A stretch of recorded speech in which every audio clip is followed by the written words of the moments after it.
is for educational purposes only.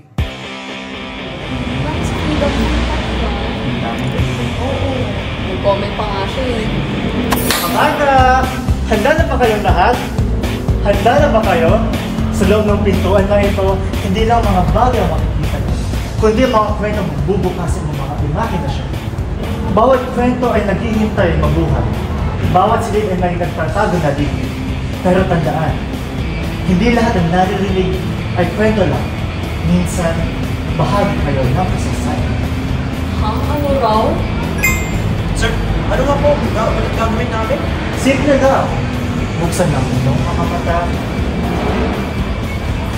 at hayaan ang mga sagot ay pumunta sa inyo.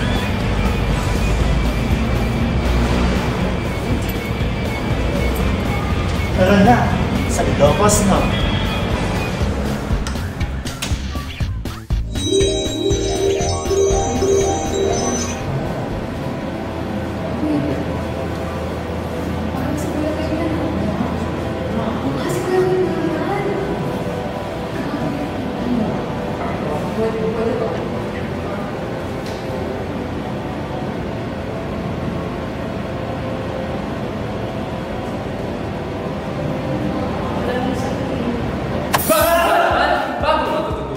Yan ang ihatid ng iyong kuyang ng bayan, mga dapat tuklasin sa mundo at kalikasan. Ako po si Kuya Kim at ngayon sama-sama natin silipin ang probinsyang puno ng yaman at kagandahan, ang Ilocos Norte.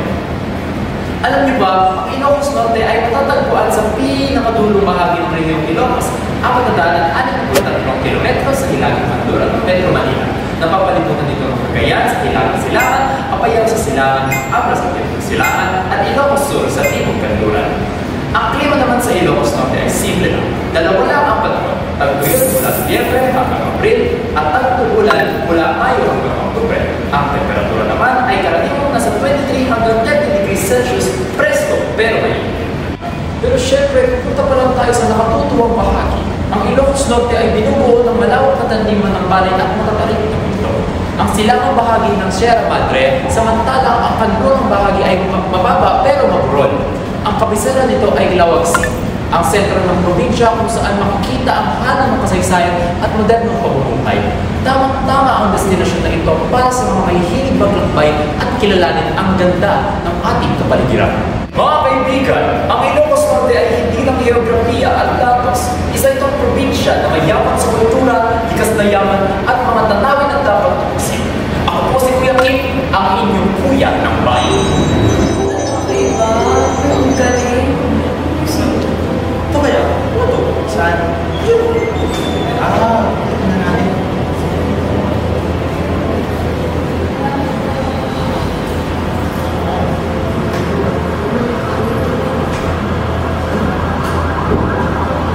Subukan.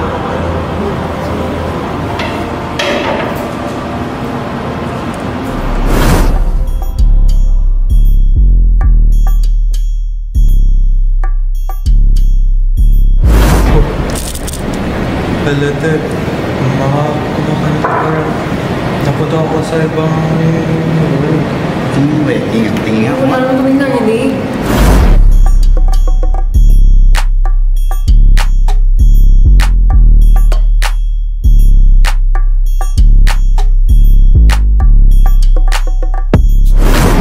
Mano, legit. Look, there is. Bakit?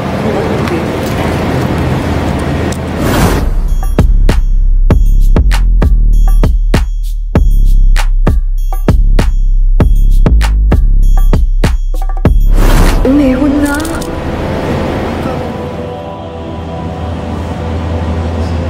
Lumipad ang aming team papunta sa hilagang bahagi ng Luzon upang bisitahin ang ilan sa mga kilalang tanawin sa Ilocos Norte. Isang probinsyang puno ng yaman at kalikasan, kultura at kasaysayan. Tara, sabay-sabay nating tuklasin ang ganda ng Ilocos Norte. Pero bago natin simulan ang ating paglalakbay, may kakaiba akong sorpresa para sa inyo. May mga tanawin na hindi basta-basta nakikita, kaya halina't sumilip sa camera na ito kung nais mo matuklasan ang iba't ibang mga tanawin ng Ilocos Norte. Unang aming destinasyon, ang Blue Lagoon sa bayan ng Pagudpud, isang paraisong paborito ng mga surfers. Ang lugar na ito, na kilala rin bilang Maira-Ira Beach, ay tanyag dahil sa malalakas nitong alon mula sa West Philippine Sea, lalo na mula Nobyembre hanggang Hunyo.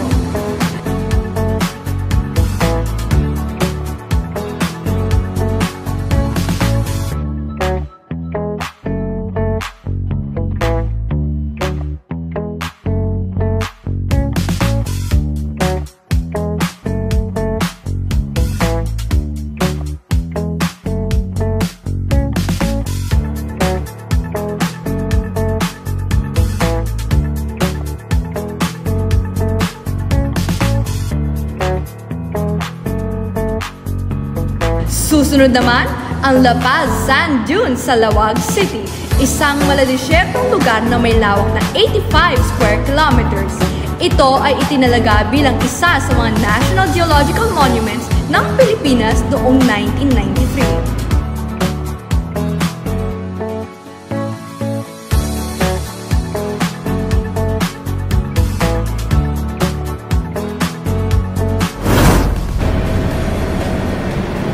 Siyempre, hindi kompleto ang paglalakbay sa Ilocos Norte kung hindi bibisitahin ang tanyag na Bangi Windmills. Ang wind farm na ito na binubuo ng 20 wind turbines kagaya nito ay naging simbolo ng renewable energy sa bansa. Maliban sa kagandahan ng mga windmills, malaking ambag din ito sa enerhiya ng bansa. At alam nyo ba, mula pa noong 1998, naging pasyalan na ito ng mga turista. Talaga namang hashtag Proud Ilocos! Laging mayroong Panghuli, ang Kapurpuruan Rock Formation sa Burgos, Ilocos Norte. Isang natural na obra ng kalikasan na nabuo dahil sa matagal na pag-ukit ng hangin at tubig sa limestone. Napakaganda ng rock formation na ito, para kang nasa ibang mundo. Pwede rin kayong sumakay ng kabayo habang iniikot ang lugar. Isa itong patunay na likas na kayamanan ang Ilocos Norte.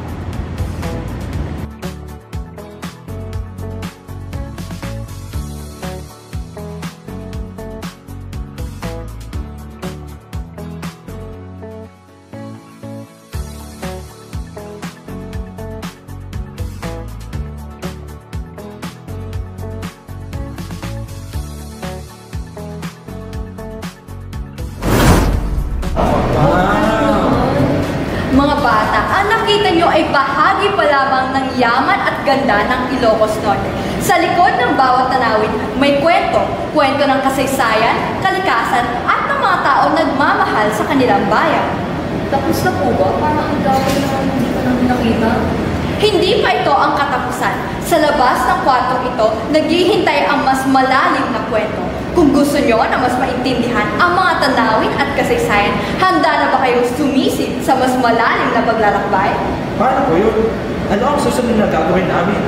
Ang susunod na hakbang, lumabas, tuklasin at maranasan mismo ang Ilocos Norte. Dahil sa tunay na buhay, ang kaalaman ay hindi lamang natutuklasan, ito ay nararamdaman.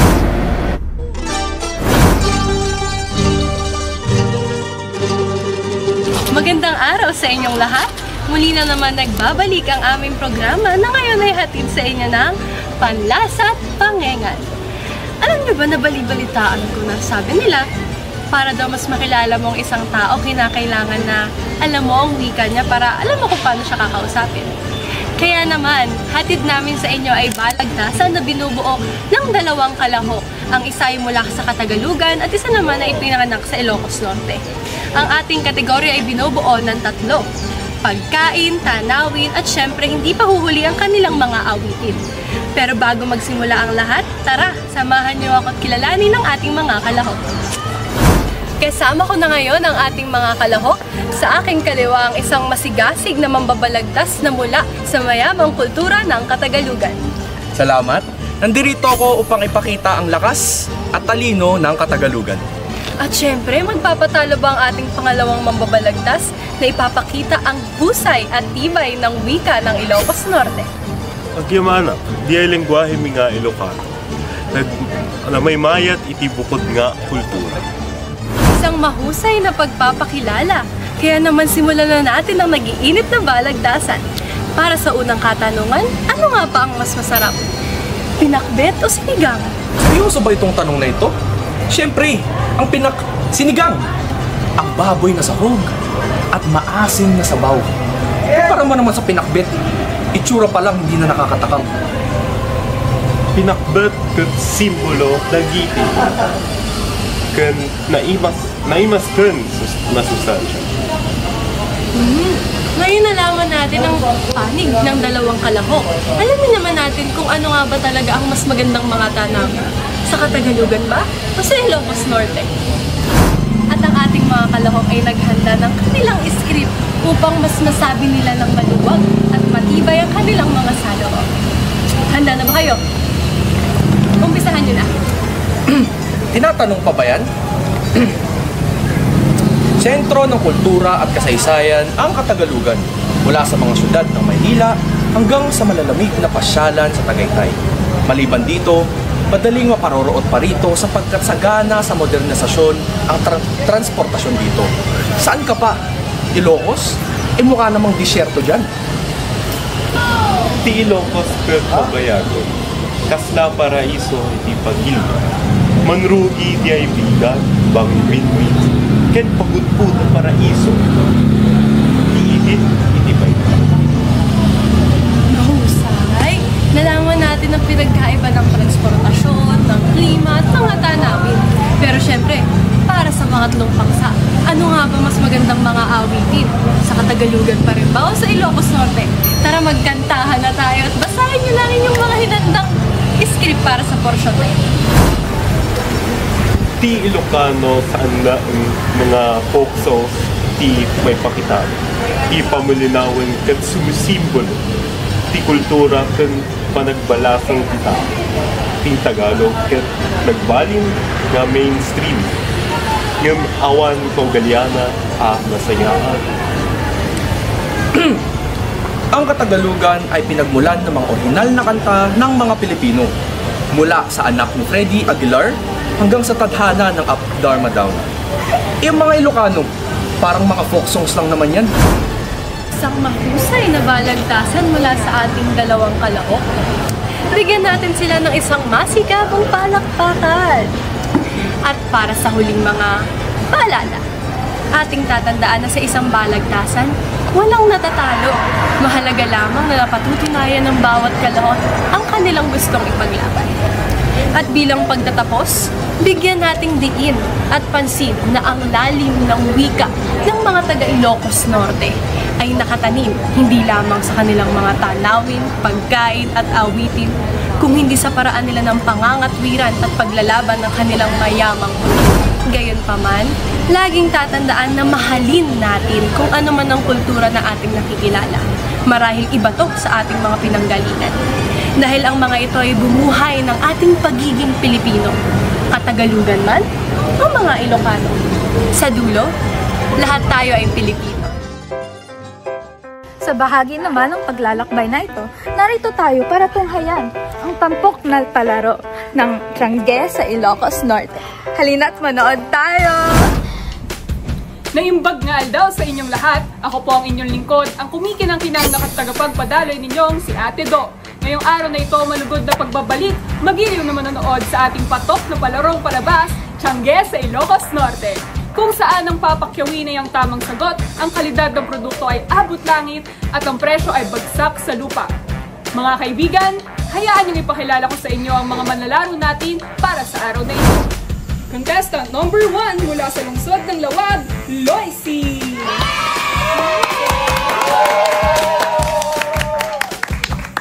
Contestant number 2 mula naman sa bayan ng Banggi, ang tahanan ng mga windmill, manlalaro, Erica! Siyempre, hindi magpapatalo si contestant number 3 mula sa bayan ng Pagudpud, na singganda ng dalampasigan doon, Ashley! Ay pak, umaura pa talaga! Sa araw na ito mga kababayan, tayo ay magkakaroon ng isang tagisan sa kaalaman ukol sa iba't ibang mga produktong ibinibida ng lalawigan ng Ilocos Norte. Mabilisan ho ang ating laro ngayon sa anyo ng popular na larong Pinoy Henyo. Nangangailangang mahulaan mo ang produktong galing sa lalawigan mo sa loob ng 20 segundo. Kapag lumipas lang oras at hindi mo pa ito nahuhulaan, lilipat ang oportunidad na sumagot ang ibang item sa ibang kalahok. At ang pinakamaraming puntos sa huli ay siyang magwawagi. Oh, mga manlalaro, handa na ba kayo? Oo!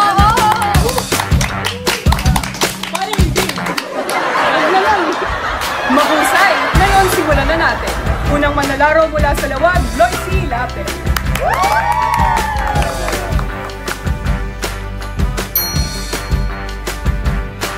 Your timer starts now. Pagkain? Oo! Gulay ba to? Hindi! Isda? Hindi! Karne? Oo! Niluto? Oo! Longganisa? Hindi! Bagnet? Oo!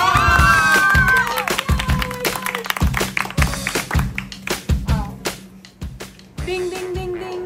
Ang bagnet ay tama. Kilala rin itong chicharon. Ito ay isang patok na putahing dinarayo rin ng mga turista dito sa Ilocos Norte. Matitikman lamang malutong, malinamnam at malasa. Ang pritong putahe na ito ay gawa sa karne at taba ng baboy na sinasabing nagbularaw sa pangangailangan ng pagpapahaba ng shelf life ng karne. Ang tradisyonal na recipe nito sa Ilocos ay gumagamit ng malaking lutuan na kung tawagin ay sinublan. At dahil dyan, may premyo kang bagnet mamaya. Yay! Okay, ikalawang manlalaro. Ikaw naman ang sasagot. Handa ka na ba? Your timer starts now. Pagkain din ba? Hindi! Bagay? Oo! Palayok? Oo! Ang galing naman pala nito. One guess wonder ang ating manlalaro galing sa Banggi. Ang galing talaga. Ang mga palayok ng Ilocos Norte ay may iba't ibang uri na ginagamit na rin sa iba't ibang pakay. Ito ay ang susi ng ilan sa mga lokal na putahe ng Ilocos Norte at isa sa mga pinakamahalagang produkto ng probinsya. Ang mga palayok na gawa sa bato na kung tawagin ay burnay ay ginagamit sa pag-iimbak ng pagkain tulad ng bagoong o iba't ibang mga alak. Ang terakota ng mga palayok naman sa banga o tayab ay ginagamit sa paghanda ng mga ulam tulad ng pinakbet. At sa huli, kapag ito ay gawa sa luwad at ginagamit upang mag-imbak ng tubig, ito ay tinatawag naman na lumabi. At dahil dyan, ikaw ay may magandang palayok na matatanggap mamaya. Dumako naman tayo sa susunod na contestant. Huwag kang magpapatalo, ikatlong manlalaro. Handa ka na ba, Ashley?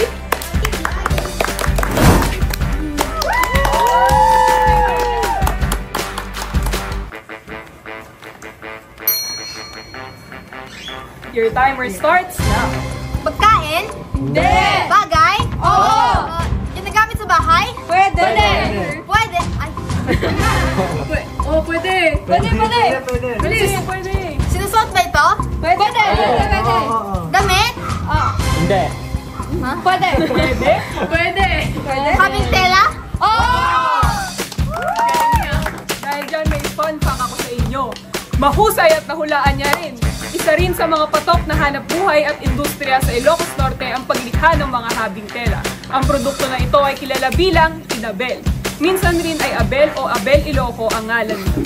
Namatyagang hinahabi na gamit ang mga kamay ng mga artisano nito. Ito ay makukulay at may magagandang padron na disenyo. Ngayon, bumalik na tayo sa ating unang manlalaro para sa kanyang ikalawang hula. Ngayon, bumalik na tayo sa ating unang manlalaro para sa kanyang ikalawang hula. Handa ka na ba, Loisy? Handa na!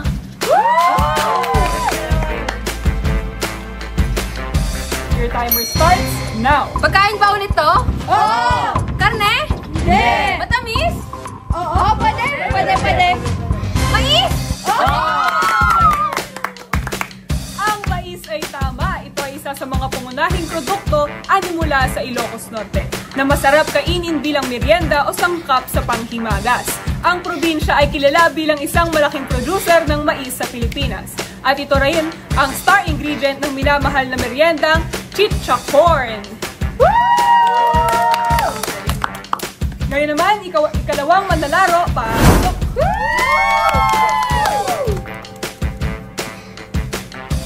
Your timer starts now. Pagkain? Hindi! Gamit? Hindi! Damit? Hindi! Serbisyo? Hindi! Kanin? Hindi! Kasangkapan? Pwede! Pinapangluto? Hindi! 3 seconds left. Sayang naman! Tapos na ang iyong 20 segundo. Kaya paalam na ikalawang manlalaro. Ang item na ito ay basi. Ang natatanging alak ng mga Ilocano na gawa sa tubo ng asukal. Kaya ngayon, dumako na tayo kay ikatlong manlalaro. Ikatlong manlalaro, pagkakataon mo ng muli.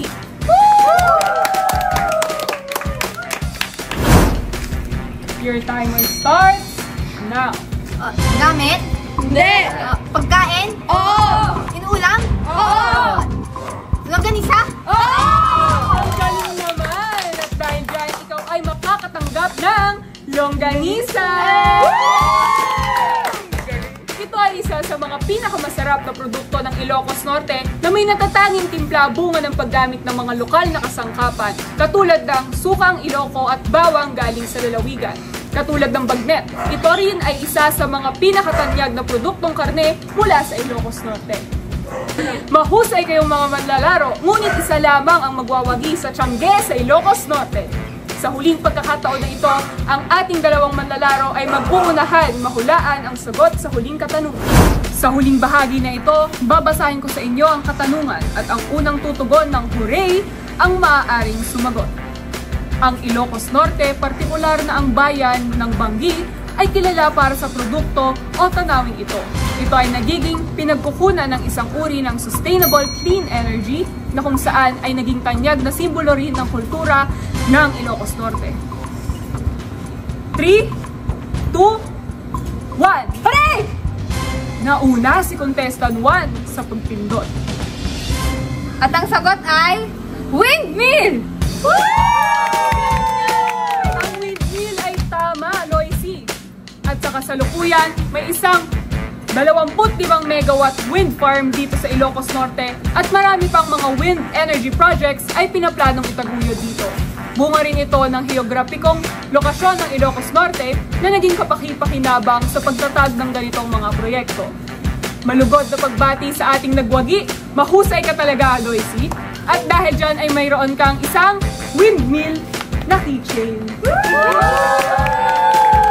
Galing yan sa one and only Tiangge sa Ilocos Norte kung saan ang papakyawin ay ang tamang sagot, ang kalidad ng produkto ay abot langit at ang presyo ay bagsak sa lupa. Maraming salamat sa panonood.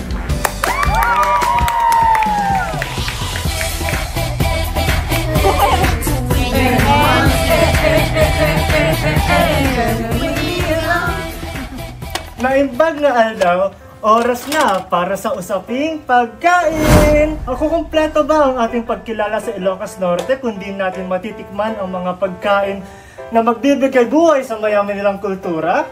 Siyempre, hindi! Kaya sabay-sabay tayong matakam, magutom, magluto at kumain dito sa Kusina ng Masa! Haluan ang asin ang buhay para ito'y bongga ang kulay. Everybody dance the sinigang mix. Kasama ko ngayon ang dalawang mahusay sa kusina na nagbabahagi sa atin ng kanilang kaalaman.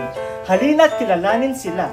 Naimbag na aldaw sa inyong lahat. Napakasarap sa puso na hanggang ngayon may mga taong interesado pa rin sa kultura ng Ilocos Norte. Tama po yan. Kailangan mahalin natin ang bawat kultura na bumuhay ng ating pagiging Pilipino. Bago ang lahat, kanina niyo po naman ang galing sa pagluluto ng mga putay ng mga Ilocano. Naku, Ilocano kasi ang aming lola.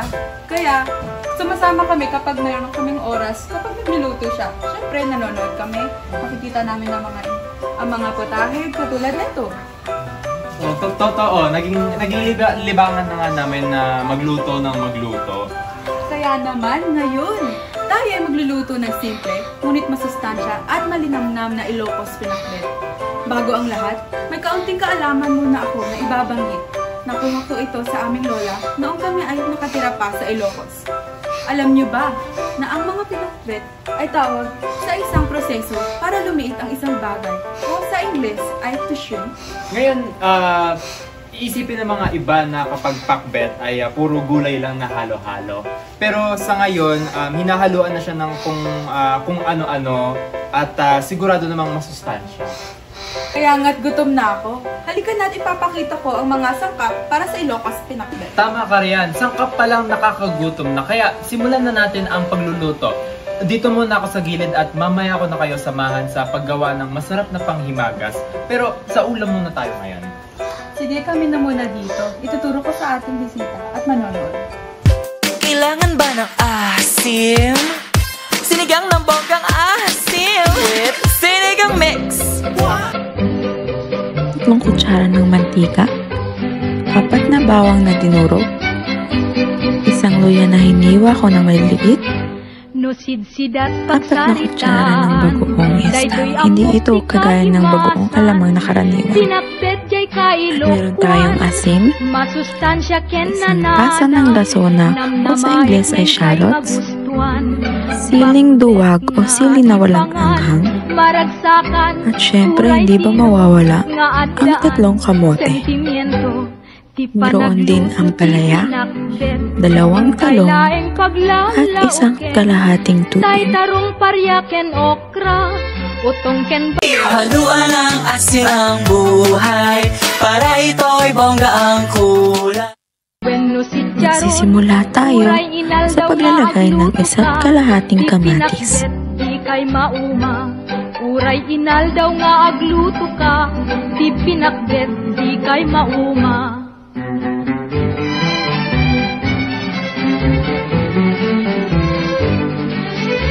At syempre, lagyan natin ng tamang sukat lamang ng asin. Karapat-dapat nakatamtaman lang ang ilalagay na asin upang maiwasan ang pagiging maalat dahil meron na itong bagoong.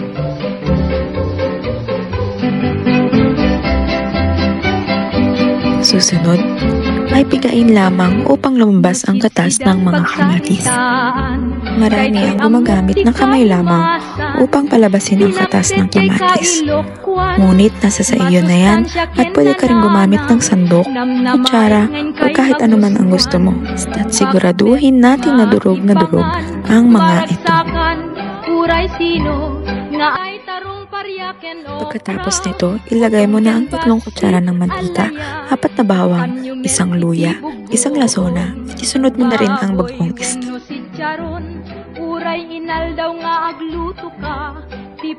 Unti-untiin mo lang, pero ang kadalasang sukat na nilalagay ko ay 4 na kutsara.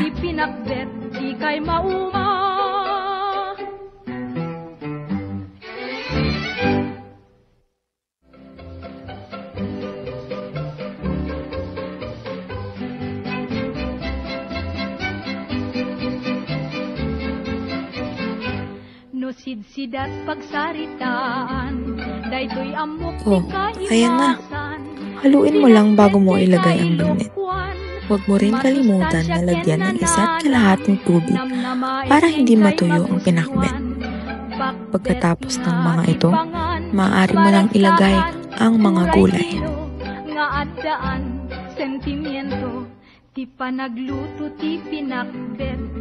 Unahin natin ang paglagay ng talong upang maiwasan natin ang pangingitim ng talong pag ito'y nahiwa na at nangingitim. Baboy wenno sityaron, uray inal daw nga agluto ka, di pinakbet, di kay mauma. Isunod mo na ang mga kamote na nagbibigay tamis sa tinulo. Tapos, ilagay mo na ang sitaw, okra, imbabaw, siling duwag o sili na walang anghang, at ihuli mo na ang ampalaya para hindi masyadong pumait.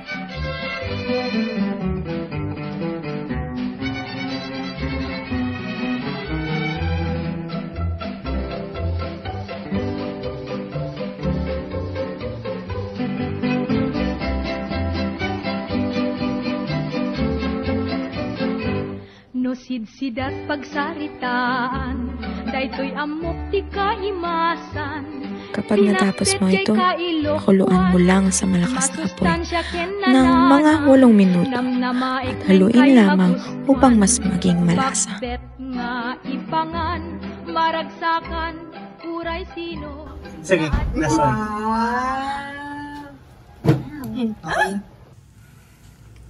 Gagawa tayo ng tubig.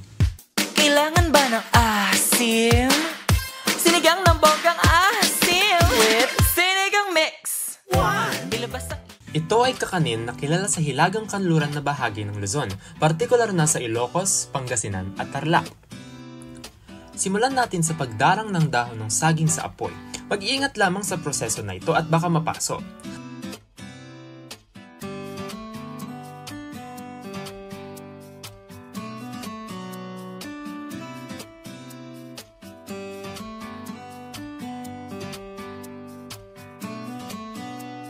Pagkatapos ito, pupunasan lamang ang dahon.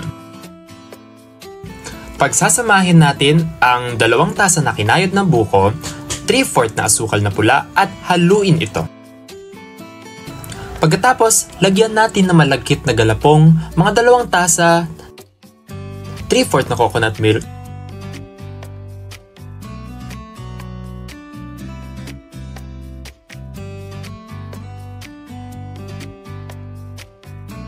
at 2 kutsara ng tunaw na mantikilya.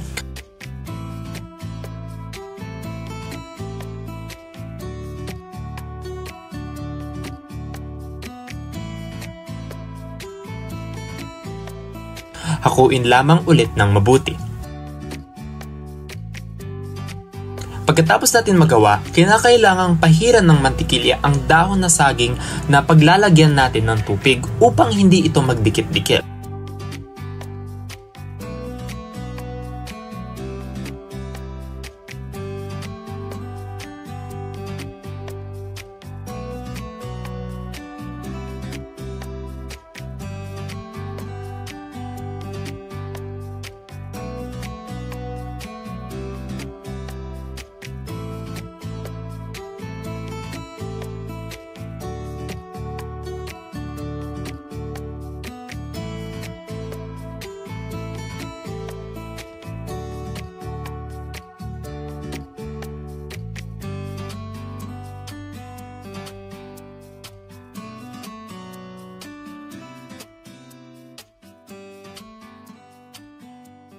Pagkatapos ay balutin lamang at maaari na isalang sa lutuan.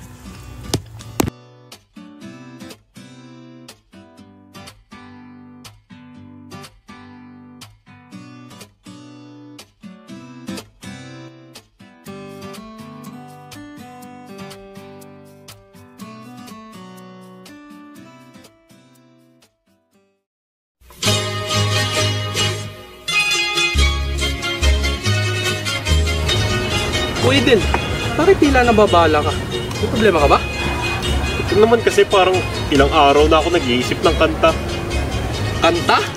Ikaw nakanta? Para namang walang bilib to. Biro lang. Para saan nga?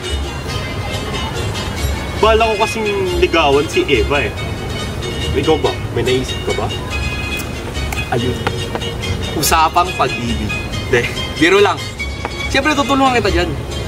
Ano pa ba't kaibigan mo ko? Tara, tulungan kita mag-ensayo. Sige, tara.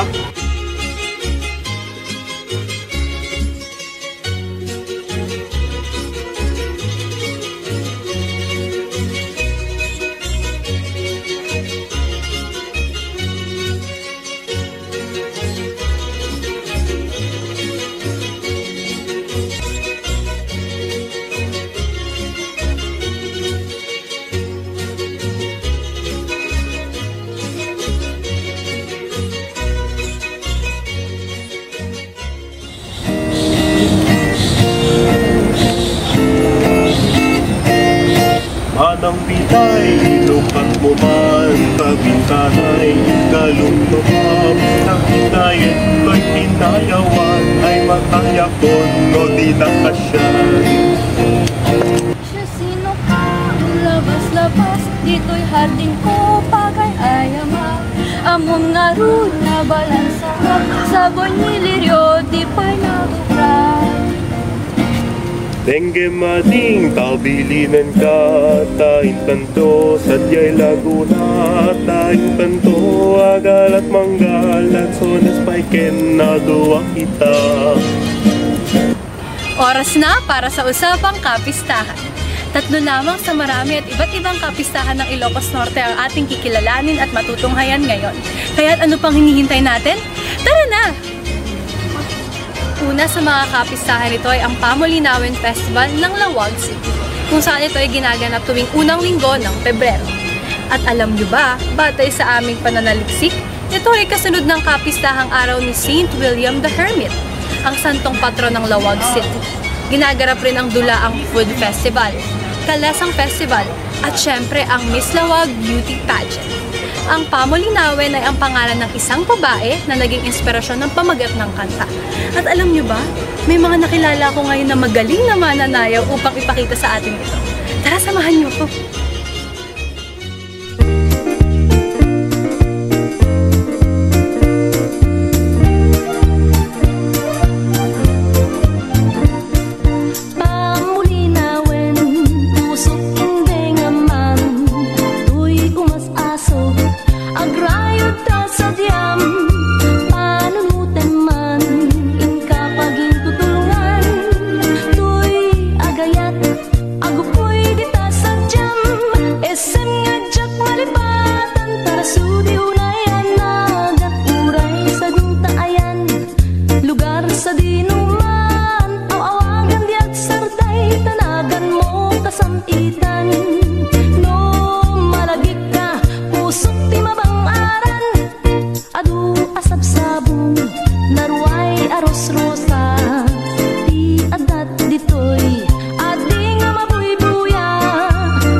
Napakahusay ng ating mga mananayaw ng Pamulinawin. Talagang napabilib niyo ako dun, ha? Pero syempre, hindi pa tayo nagtatapos dyan. Dahil sa mayamang kultura ng Ilocos Norte ay kilalang kilala ang kantang Manang Biday, o di kaya ay sa Ingles ay Older Sister Baby. Kaya sa ating mga mananayaw, pwede pa bang humiling ng isang sayaw?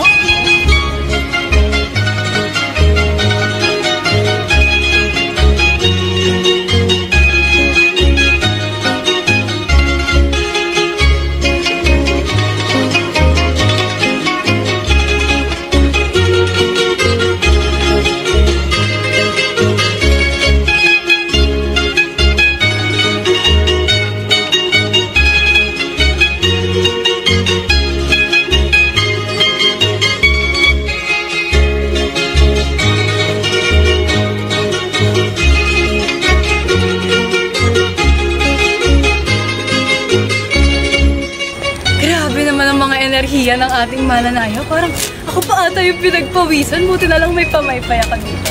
Pero bago ang lahat, maraming salamat sa ating mahuhusay na mananayaw. Tunay na napakaganda ng kultura at mga kapistahan sa Ilocos Norte. Salamat sa ating pagkilala sa Pamulinawin at Manang Biday. Hanggang sa susunod na pagsayaw! Parang nabitin ako sa mga impormasyong nakalap natin tungkol sa Ilocos Norte, ha? Ano kaya ang mga kaugalian nila? Parang may kulang pa. Parang may mga awitin na bumubuhay sa kultura nila, di ba? Ano kaya yun? May mga pamahiin kaya na hanggang ngayon ay ating nakasanayan? O baka may mga kasabihan o mga sining na hindi natin namamalayan na ginagamit pala natin at galing pala ito sa Ilocos Norte. Halina't samahan ninyo ako sa isang makabuluhang pagtatanghal. Ilaw, camera, action! Uy, kamusta naman kayo? Saan kayo nagbakasyon nung walang pasok? Buti man, nagbakasyon kami sa Pangasinan. Diyan kasi nakatira yung lola ko eh. Ayos lang din ako. Pumunta kami sa Ilocos Norte. At saka alam nyo ba, masasarap doon ang mga pagkain. Saka ang gaganda ng mga tanawin, di ba? Alam mo ba't alam ko? Doon din ako nag-passion eh. Sayang nga di tayo nagkita. Uy, kantaan nyo naman ako ng mga karanasan sa Ilocos Norte.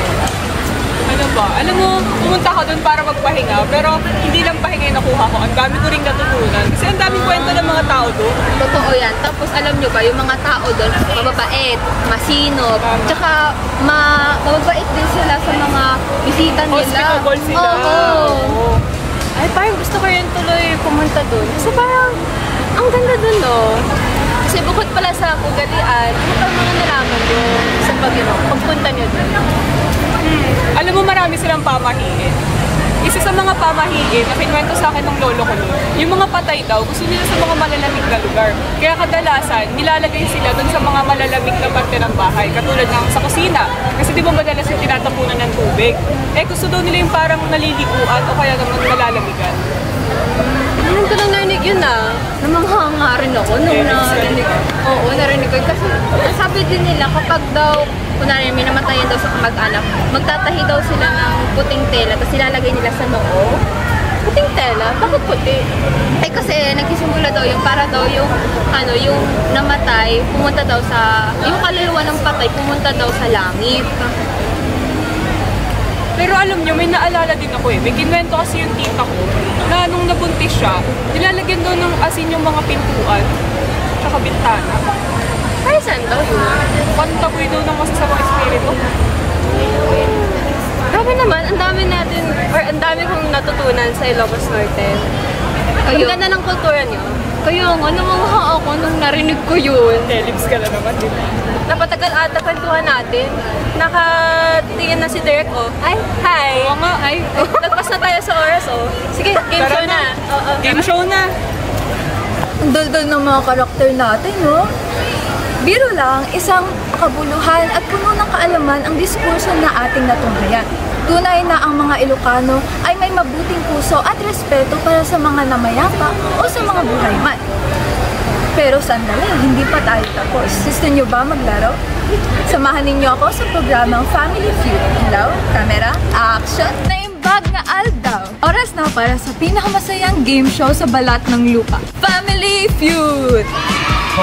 Para sa programang ito, bibigyan natin ng pagpapahalaga ang kultura. Kaya naman mga kalahok, pasok! Mula sa kalangitan, ibinaba sa kalupaan, narito sa inyong harapan ang grupo ng katalinuhan. Naimbag na adlaw, gaganda, tatapang, malalakas, at higit sa lahat, mauutak! Grabe ang ating mga kalahok. Tunay na utak ang labanan. Kaya't simulan na natin ang pinakamasayang game show, Family Feud!